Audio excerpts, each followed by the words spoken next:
성삼위 하나님께서 풍성한 은혜를 주시고 넘치는 사랑을 허락해 주시기를 진심으로 축원합니다.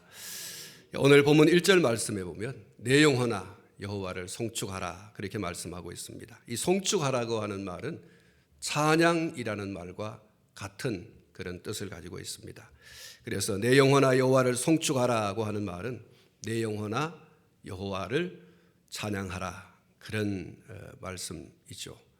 그리고 이 말씀은 자기를 향한 권고이면서 동시에 간절한 자기 기대이기도 합니다. 그러면서 이어서 말씀하기를 내 속에 있는 것들아 다 그의 거룩한 이름을 송축하라고 했습니다. 이것은 단순히 외형적 혹은 입술로만의 찬양이 아니라 모든 사상, 모든 의지, 또 모든 양심, 모든 이성, 모든 정서와 같은 이 자기 내부를 구성하고 있는 소위 전인적 찬양을 의미하는 것입니다. 하나님을 찬양할 때 그냥 외형적으로 입술로만 찬양하는 것이 아니라 자기 속에 있는 모든 것들을 집약해서 총체적으로 그것을 좀 유식한 말로 전인적이라고 말하죠. 또 전인격적이라고 하는 그런 표현도 합니다. 전인적으로 하나님을 찬양하라. 그것이 내 영혼아, 내 속에 있는 것들아, 그 속에 포함되어 있는 거죠. 내 영혼아, 내 속에 있는 것들아, 다 그의 거룩한 이름을 송축하라. 입술로만이 아니라 외형적으로 찬양하는 모습만 취하는 것이 아니라 전인적으로 자기 속에 있는 사상, 자기 속에 있는 의지, 양심, 이성, 정서, 그 모든 것, 소위 말해서 지정의라고 말하죠. 그런 것들을 다 합해서 하나님을 찬양하라. 앞에 말씀을 드린 것처럼 그것은 자기를 향한 권고이기도 하지만 자기의 간절한 기대, 그러한 찬양을 하나님께 올려드리고 싶다는 그런 간절한 이 시인의 열망이죠. 기대가 담겨 있습니다. 신명기서 6장 5절 말씀에 보면 너는 마음을 다하고 뜻을 다하고 힘을 다하여 내 하나님 여호와를 사랑하라고 했습니다. 여기 마음을 다하고 뜻을 다하고 힘을 다하고 하는 이 말씀을 한마디로 말하면 전인적이라고 말하죠. 모든 것을 다하여서 겉으로만 아니라 입술로만 달싹달싹거리는 그런 찬양이 아니라 정말 내 영혼 저 깊은 곳에서부터 내가 가지고 있는 그 모든 어떤 사상, 내가 가지고 있는 그런 어떤 정서, 양심, 이성 이런 것들을 다 해서 하나님을 찬양하라는, 하나님을 사랑하라는 그런 말씀이죠. 우리가 하나님을 사랑하는 데 있어서도 하나님을 찬양하는 데 있어서도 이것은 다른 것이 아니라 같아야 되는 거죠. 전인적으로 사랑하고 전인적으로 찬양하고 그러한 찬양이, 그러한 사랑이 진정한 찬양이고 진정한 사랑이라는 것입니다. 사랑하는 성도 여러분, 우리가 전인적 찬양을 하지 않을 때 그것을 가리켜서 성경이 외식이라고 하는 말로 그렇게 지칭하고 있습니다. 특히 예수님께서 이 외식하는 것에 대해서 강력하게 꾸짖으시는 그런 말씀이 있습니다. 외식 속에 숨어 있는 지적할 수밖에 없는, 예수님께서 꾸짖을 수밖에 없는 문제가 있습니다. 외식이라고 하는 것이 가지고 있는 그 독특한 것. 그래서 예수님께서는 그 외식을 가지고 굉장히 꾸짖으시면서 이제 말씀하신 그런 내용이 있죠. 예수님께서 말씀하신 그 외식의 문제에 대해서 지적하는 것이 무엇인가 하니까 사람에게 보이려고 또 사람에게서 영광을 받으려고 혹은 사람에게서 상을 받으려고 한다.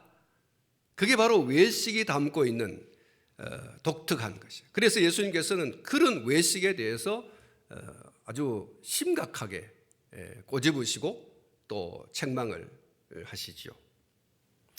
마태복음 6장 1절과 2절 말씀에 보면 사람에게 보이려고 그들 앞에서 너희 의를 행하지 않도록 주의하라. 그리하지 아니하면 하늘에 계신 너희 아버지께 상을 받지 못하느니라. 그러므로 구제할 때에 외식하는 자가 사람에게서 영광을 받으려고 회당과 거리에 사는 것 같이 너희 앞에 나팔을 불지 말라. 진실로 너희에게 이르노니 그들은 자기 상을 이미 받았느니라. 이 말씀 가운데 보면 사람에게 보이려고 라고 하는 말씀이 있습니다.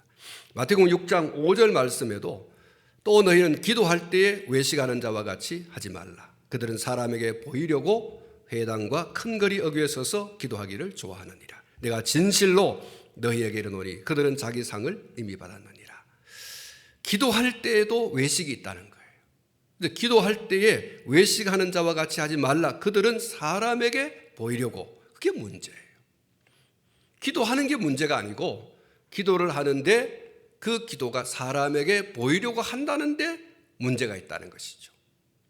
마태복음 6장 16절 말씀을 보면 금식할 때 너희는 외식하는 자들과 같이 슬픈 기색을 보이지 말라. 그들은 금식하는 것을 사람에게 보이려고 얼굴을 흉하게 하느니라. 내가 진실로 너희에게 이르노니 그들은 자기 상을 이미 받았느니라.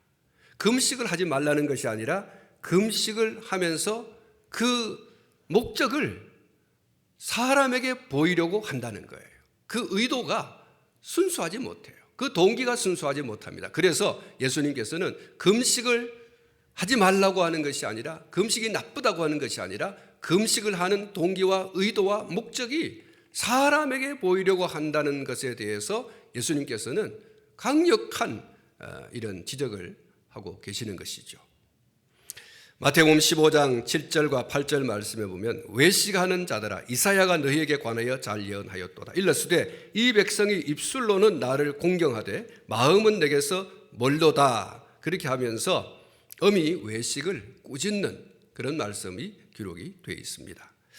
마태복음 23장에 보면 특별히 이 외식하는 서기관들 또 바리새인들을 향해서 예수님께서 거듭거듭 말씀하시는 게 있습니다. 화 있을진저 그렇게 말씀했어요. 이건 저주의 말씀이에요. 화 있을진저. 이건 정말 꾸짖음을 넘는 저주의 말씀이에요. 외식하는 서기관들과 바리새인들이요 그 앞에 화 있을진저라고 하는 말씀을 하는데 13절 마태복음 23장 13절에 화 있을진저 외식하는 서기관들과 바리새인들이요 너희는 천국문을 사람들 앞에서 닫고 너희도 들어가지 않고 들어가야 하는 자도 들어가지 못하게 하는도다. 15절 말씀에 화 있을진저 외식하는 서기관들과 바리새인들이여 너희는 교인 한 사람을 얻기 위하여 바다와 육지를 두루 다니다가 생기면 너희보다 배나 더 지옥 자식이 되게 하는도다. 16절에 화 있을진저 눈먼 인도자여 너희가 말하되 누구든지 성전으로 맹세하면 아무 일 없거니와 성전의 금으로 맹세하면 지킬지라 하는도다. 27절 화 있을진저 외식하는 서기관들과 바리새인들이여 회칠한 무덤 같으니 겉으로는 아름답게 보이나 그 안에는 죽은 사람의 뼈와 모든 더러운 것이 가득하도다. 29절 화 있을진저 외식하는 서기관들과 바리새인들이여 너희는 선지자들의 무덤을 만들고 의인들의 비석을 꾸미며 이르되 라고 했습니다. 그리고 마태복음 23장 33절에는 외식하는 자들에 대해서 예수님께서 아주 독한 말씀을 하셔요. 이런 말씀을 하셔도 되나라고 할 수 있는 말씀을 하시는데 뱀들아 독사의 새끼들아 이렇게 말해요. 외식하는 자들에 대해서 예수님께서 아주 이런 소위 비속어라고 할 수 있을 정도의 말씀 한번 따라 하십시다. 뱀들아 독사의 새끼들아 그랬습니다. 아주 예수님께서 이 통렬한 비판을 하는 거예요. 뱀들아 독사의 새끼들 다시 말하면 이 마귀 새끼들 이런 말이거든요. 외식이 얼마나 악한 거냐는 거예요. 외식이 얼마나 구역질나게 하는 것이냐. 예수님께서 뱀들아, 독사의 새끼들아. 영적인 해석을 말한다고 하면 이 마귀 새끼들아, 그런 말을 하시거든요.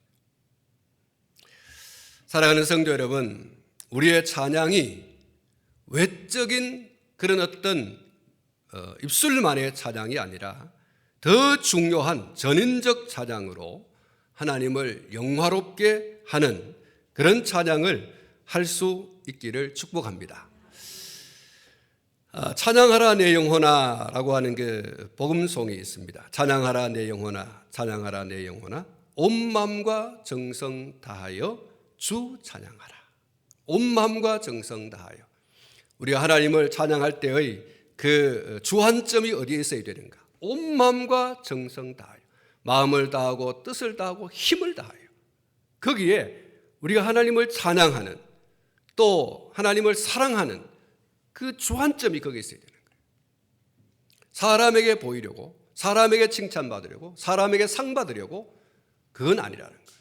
그런 외형적인 겉모습만으로의 그 외식은 예수님께서 아주 독하게 독사의 새끼들아, 마귀 자식아, 이렇게 말할 정도였다라고 하는 것을 기억하면서 우리가 하나님 앞에 늘 사랑을 고백할 때에도, 찬양을 할 때에도 정말 전인적으로 하나님을 찬양하고 하나님을 사랑할 수 있는 자리에 설 수 있는 그런 자가 되어지도록 우리가 힘써야 할 줄로 믿습니다. 여러분, 이런 전인적 찬양을 하나님 앞에 올려 드리는 자가 되기 위해서 잊지 말아야 될 것이 있습니다. 오늘 본문 2절 말씀에 보면 그의 모든 은택을 잊지 말라, 이런 말씀이 있습니다. 그의 모든 은택을 잊지 말라. 그것이 우리가 전인적으로 하나님을 찬양할 수 있는 중요한 근거가 될 수 있습니다. 여러분, 이 2절에서 말씀하고 있는 이 은택을 풀어서 말하면 은혜와 덕택입니다. 은혜와 덕택. 본문 3절 이하에서 시인이 하나님께서 베풀어 주신 모든 은택, 그 은택이 무엇이냐에 대해서 한 가지, 두 가지, 세 가지 이렇게 열거를 하고 있어요. 은택을 잊지 말아야 우리가 전인적 찬양을 하나님 앞에 올려드릴 수 있습니다. 외식이 아닌 정말 우리의 영혼을 다한, 우리의 모든 것을 다한 찬양을 할 수가 있는데, 그 은택이 뭐냐? 그 첫 번째가 3절에 있습니다. 3절 말씀, 우리 다 같이 한번, 우리 오늘 본문 3절 다 같이 읽어보겠습니다. 시작. 그가 내 모든 죄악을 사하시며 내 모든 병을 고치시며. 할렐루야. 그 첫 번째가 뭐냐? 하나님이 우리에게 베풀어 주신 은택 가운데 가장 중요한 첫 번째가 죄를 사해 주시며, 그랬어요. 사죄의 은총, 사유의 은혜, 그렇게 말하죠. 우리의 죄를 말갛게 해 주시는 그 사죄의 은혜. 여러분, 그 사죄의 은혜가 우리가 하나님 앞에 전인적으로 찬양할 수 있는 가장 중요한 근거가 될 수 있다는 거예요. 어거스틴이 이런 말을 했습니다. 우리 앞에 있는 우리 자신의 죄를 인식하지 못한다면 우리 앞에 하나님의 은총이란 없을 것이다. 이사야 선지자가 이사야 53장에서 선포를 했습니다. 6절 말씀 가운데 보면 우리는 다 양 같아서 그릇 행하여 각기 제 길로 갔거늘 여호와께서는 우리 모두의 죄악을 그에게 담당시키셨도다. 할렐루야. 졸음이 오시는 분들을 위해서 한번 따라하겠습니다. 우리는 다 양 같아서 그릇 행하여 각기 제 길로 갔거늘 여호와께서는 우리 모두의 죄악을 그에게 담당시키셨도다. 할렐루야. 그리고 6절 앞 9절인 5절 말씀을 보면 이런 말씀이 있죠. 그가 찔림은 우리의 허물 때문이요 그가 상함은 우리의 죄악 때문이라. 그가 징계를 받음으로 우리는 평화를 누리고 그가 채찍에 맞음으로 우리는 나음을 받았도다. 사랑하는 성도 여러분, 우리는 다 공의의 하나님에 의해서 징계를 받고 채찍을 맞아야 할 죄인들이었습니다. 공의의 하나님 앞에서 아무도 우리가 설 자가 없어요. 채찍을 맞아야 되고 징계를 받아야 마땅한 죄인입니다. 그런데 우리를 대신해서 하나님께서 하나님의 아들이신 예수님을 가시에 찔리고 목과 창에 상하고 징계를 받고 채찍에 맞으시도록 하셨어요. 그 결과로 우리에게 주어진 은혜가 무엇입니까? 이사야 선지자는 그것을 평화와 나음이라고 말했습니다. 한번 따라 하십시다. 평화, 나음. 그렇습니다. 당신의 아들을 우리를 대신하여 십자가에 가시 찔리고 그리고 채찍을 맞아서 살이 찢어지고 목과 창에 허리가 상하고 그렇게 함으로써 오늘 저와 여러분들에게는 평화와 나음을 주신 겁니다. 자막을 여러분 한번 보십시오. 에베소서 2장 1절부터 8절 말씀인데요. 우리가 한 절씩 나누어서 좀 교독을 하도록 하겠습니다. 1절을 제가 읽습니다. 그는 허물과 죄로 죽었던 너희를 살리셨도다.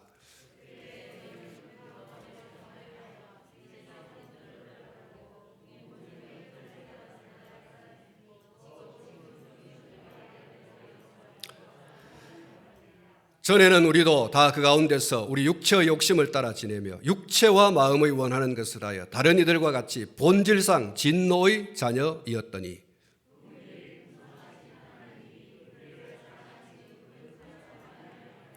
허물로 죽은 우리를 그리스도와 함께 살리셨고 너희는 은혜로 구원을 받은 것이라.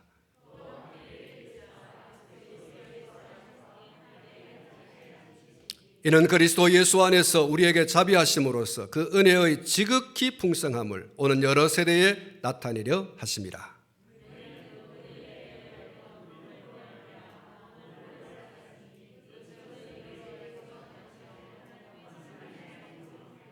아멘.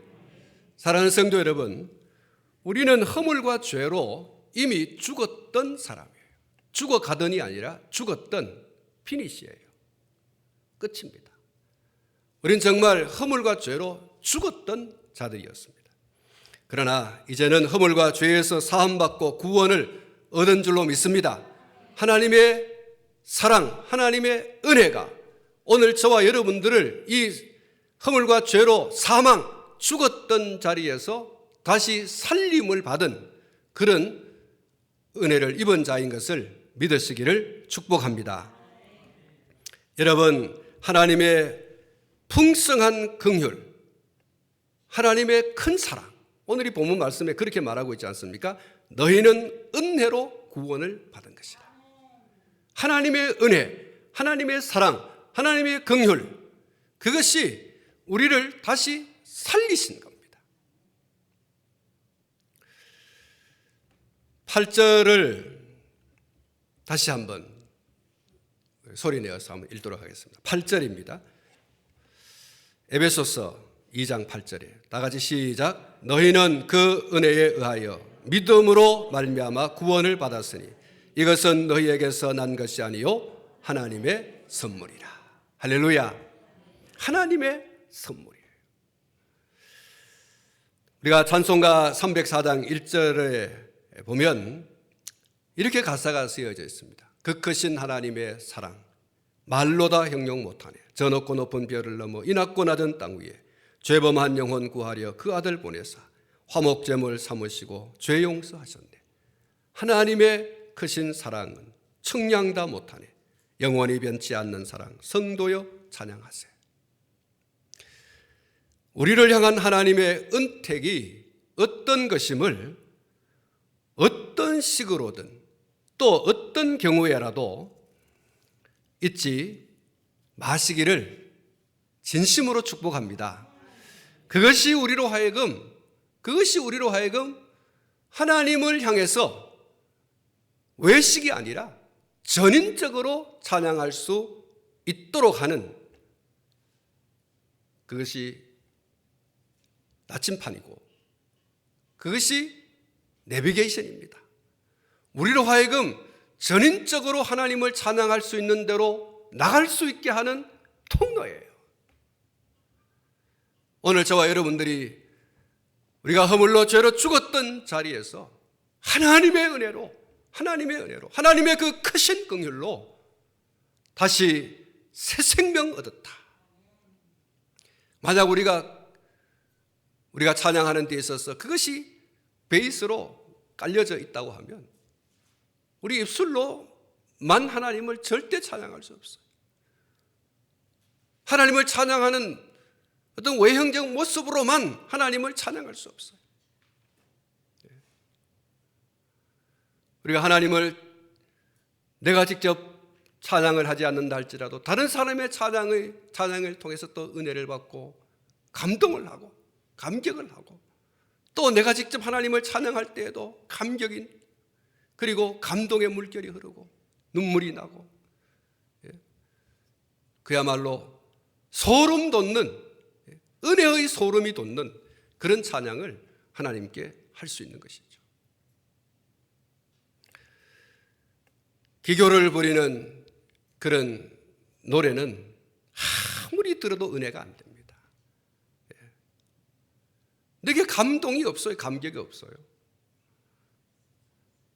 영혼으로, 다시 말하면 내 속에 있는 모든 것들로 하나님을 찬양할 때 나도 은혜가 되지만 다른 사람에게도 그 은혜의 그 물줄기를 흘려보낼 수 있는 그런 시원이 되는 거예요. 은혜의 시원이 되는 것이죠. 오늘 이 시인이 그렇게 말합니다. 내 모든 죄를 사하시며, 그게 바로 앞에서 말씀하고 있는 은택이라는 거예요. 하나님의 모든 은택을 잊지 말아라. 그 은택이 뭐냐? 죄 사함의 은혜라는 거예요.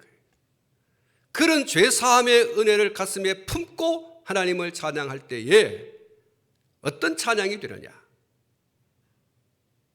전인적 찬양.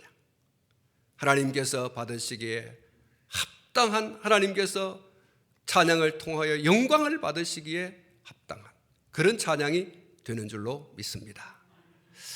오늘 그런 찬양으로 우리 하나님께 영광을 올려드릴 수 있기를 축복합니다. 나의 입술의 모든 말과 나의 마음의 묵상이 주께 연락되기를 원하네.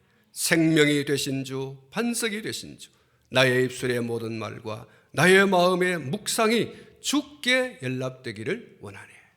할렐루야. 우리 1절만 같이 한번 불러보겠습니다. 나의 입술의 모든 말과 나의 마음의 묵상이 주께 연락되기를 원하네. 생명이 되신 주, 반석이 되신 주,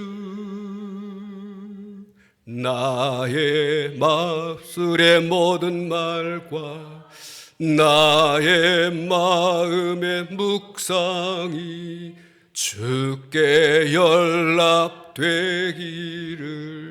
원하네. 할렐루야. 하나님을 찬양할 때 예배 전 찬양이든 예배 중 찬양이든 예배 후 찬양이든 하나님, 내가 전인적으로 하나님을 찬양하기 원합니다. 그러려고 하면 그리스도의 십자가의 보혈 가운데, 다시 말하면 하나님의 은혜입니다. 그리스도를 십자가에 내어주신 하나님의 그 은혜, 그가 십자가에서 가시관 쓰시고 창에 허리 상하시고 손과 발에 못이 박히게 하신, 죽음에 넘겨주신 하나님의 그 사랑입니다. 그 은혜에 저와 여러분들이 잠길 때 전인적 찬양으로 하나님이 정말 찾으시는 그런 찬양을 올려드릴 수 있습니다. 그런 찬양을 우리 하나님께 올려드리는 저와 여러분들 되기를 주님의 이름으로 축원합니다. 기도하겠습니다.